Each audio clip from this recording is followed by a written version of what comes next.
To mai sauraro, labarai yanzu tashar BBC sun samu sun ɗora mana wannan shafin zance na wannan ƙasa mai suna Saudiya sun samu sa'ar ganin wannan watan Shawwal kenan, watan ƙaramar sallah.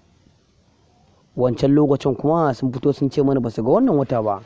To gashi har ila yau wannan ƙasa mai suna Saudiya sun fito sun bayyana mana sun ga wannan wata mai suna Shawwal. Har iya gobe zuwa gobe ranar Juma'a muna sa ran za mu sallan malami lafiya. Amma mai sauraro, domin ƙara kasancewa da mu, danne daura mana subscribing kana sai ka danna mana ƙararrawar sanarwa. Domin ai shine za ka dinga samun shirye-shiryen mu da zarar mun ɗora. To mai sauraro, wannan ƙasa Saudiya sun fito sun yi jawabi.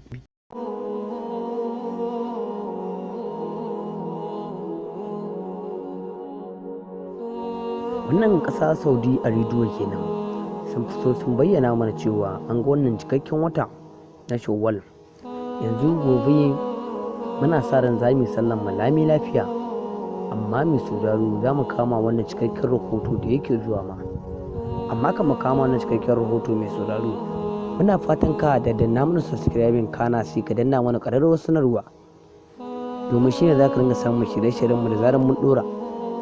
To mai sauraro, muna fatan ka da an hau wannan lokacin ka saba shigowa cikin wannan sabuwar tasha mai albarka mai suna Arewa Hausa Top TV. Muna ƙara tunatar da kai. To mai sauraro, mun samu wannan hira a BBC sun samu sun ɗora a wannan labarin a Facebook, a Twitter, Instagram. Da za mu kama wannan cikakken rahoto da yake zuwa maka.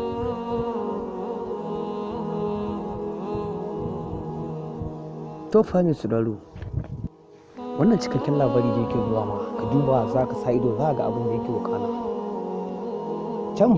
Can watan ne gashi can kana ganin sa za ka san fitowar yau ce, fitowar karfe 8 zuwa karfe 9 saura. Amma mai sauraro, ka duba ka gani yace Allah ya wadata su da kayan aiki. Allah ya wadata su da kayan aiki wata kan Saudi Arabia. Amma mai sauraro, ka duba idan ka sa ido kaga abin da yake zuwa a cikin wannan bidiyon da yake zuwa ma. Daure ka ga ƙarshen wannan bidiyon kaga abin da yake faruwa a cikin wannan ƙasa mai suna Saudiya. To mai sauraro, ka sa idan ka za a ga abin da yake faruwa a cikin wannan bidiyon da yake zuwa maka. Amma muna ƙara tunatar da kai da ka danna mana subscribing kana sai ka danna mana ƙararrawar sanarwa. Domin shine za ka dinga samun shirye-shiryen mu da zarar mun ɗora. Wannan tasha mai suna Arewa Hausa Top TV mai albarka, mai ɗimbin albarka, Allah ya wadata ta. Wannan labarin yana zuwa maka kai tsaye cikin wannan sabuwar tasha mai suna Arewa Hausa Top TV. Muna karanta gayyatar ka da in wani lokacin ka saba shigowa cikin wannan tasha mai suna Arewa Hausa Top TV da ne daura mana subscribing.